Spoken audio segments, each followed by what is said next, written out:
Rick and Louie walk off into the mist. Indy and his friends ride off into the sunset. Keanu Reeves and Sandra Bullock f*** inside a crashed train in front of everyone. Everyone. They f*** in front of everyone. We all love a great movie ending. A tight, iconic moment can seal an already cracking film in the pantheon of classics. But what's hard to ignore are endings that leave you with a hanging question. The credits may roll for the audience, but life goes on for the characters, right? Leaving nagging thoughts and confusing plot holes to unravel. I'm Adam from WhatCulture.com, and here are 10 awkward moments that must have happened after the end of famous movies. Spoilers, obviously. Number 10, Marty discovers what he's changed. Back to the Future. Marty McFly is one lucky teenager. Not only is he the only person to ever drive a car up to 88 miles per hour and actually travel in time rather than travel to prison for speeding, he manages to completely mess up his parents' meeting, only for his solution to actually make things better. He comes home to find the car of his dreams, a rich father, a cool mother, and better siblings. Well, the last one's pretty much debatable. Assuming his later meddling in the sequels didn't change things too much, he's got a pretty sweet life ahead of him. Well, he might, but the odds are he's going to be a tourist throughout most of it. When he wakes up at the end of Back to the Future, a few minor changes totally floor him, but it's pretty naive to think that this is all he's affected. Think of all the people from his time that'll never have existed, or have died, or be completely fundamentally different because of his significant changes. Marty did so much in the past that the 1985 he's returned to is probably as crazy as the Biff-led one. There's two options for him: confess to his family and get sectioned, or slowly struggle through a world he knows nothing about. Number 9, Magneto gets released. X-Men The Last Stand. After the worst tactical battle ever committed to film, note for the next time the real world isn't like a chess game. In chess, the pawns go first. And a sloppy adaptation of one of the X-Men's best storylines, The Last Stand still clearly thought it would get a sequel. There's a mid-credit sting where Professor X went all source code nicking the mind of a vegetative dude, while the actual ending has Magneto playing chess, he'll never learn, with his previously assumed gone powers.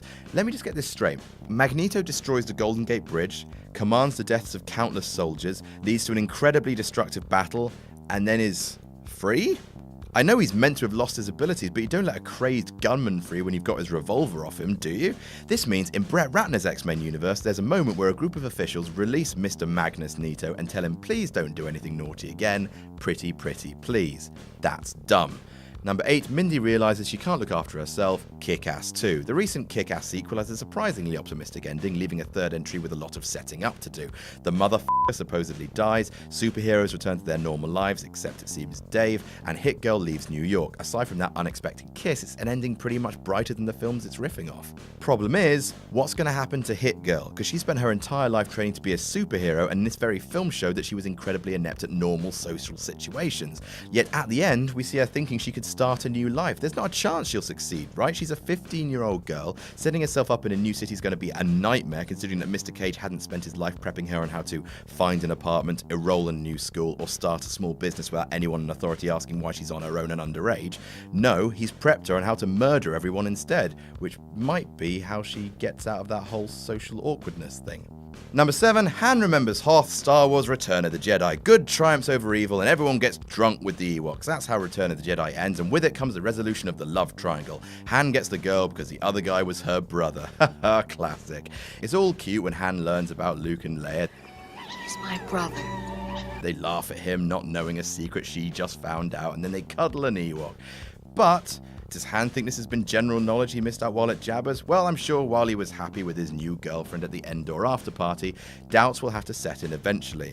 After all, there must come a time where he confronts Leia about that thing that happened in Hoth. You know, when she leans over Luke and she kisses him really sexy. It's going to be a really embarrassing chat, and it is going to have to happen.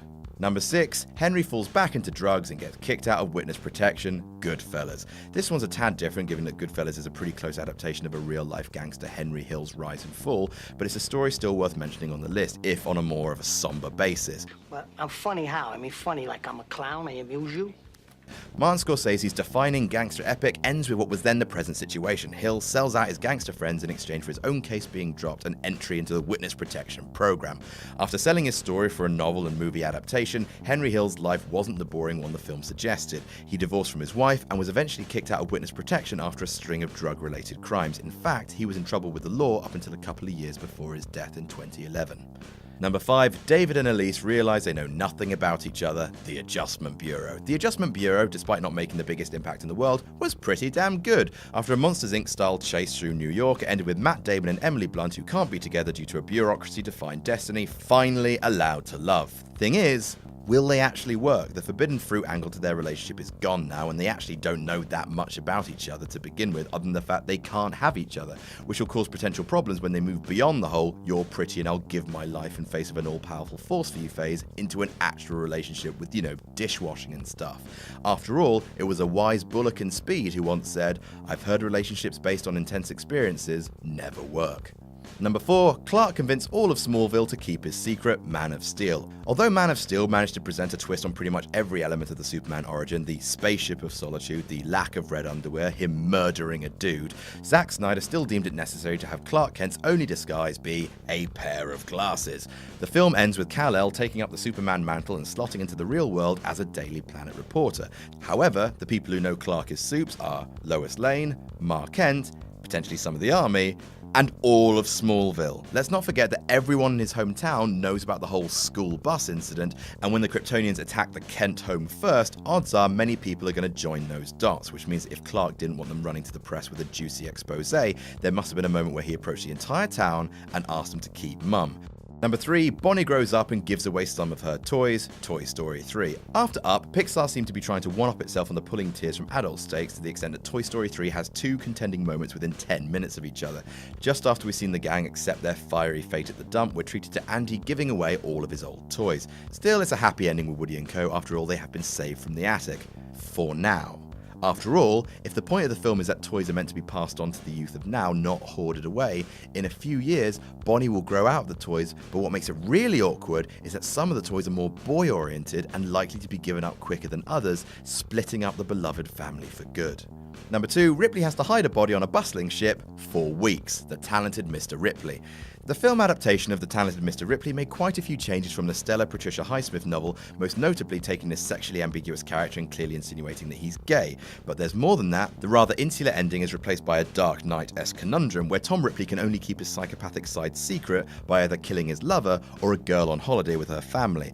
Unlike Batman, the killer finds it an easy choice and goes for the former. Sadly though, the logistics just don't make sense. Ripley strangles lover Peter in his cabin but can't do anything about his body. Throw him overboard, he'll just be fished out and the police will come after Ripley, and if you leave him be, a cleaner will find the body. We either get a Weekend at Bernie's style escapade or a slapstick sequence channeling the Dead Body episode of Fawlty Towers. And number 1, no one believes Harry about Voldemort's death, Harry Potter and the Deathly Hallows Part 2. Harry Potter ended in an epic battle that had all the sets you knew and loved blown to bits by fireworks. The climax was a deadly showdown between Harry and Voldemort, where the young wizard finally bested the Dark Lord in both wits and spellcasting and also having the best wand. Evil is dead and the old gang can all live to grow middle-aged unconvincingly. Yay! Voldemort's dead!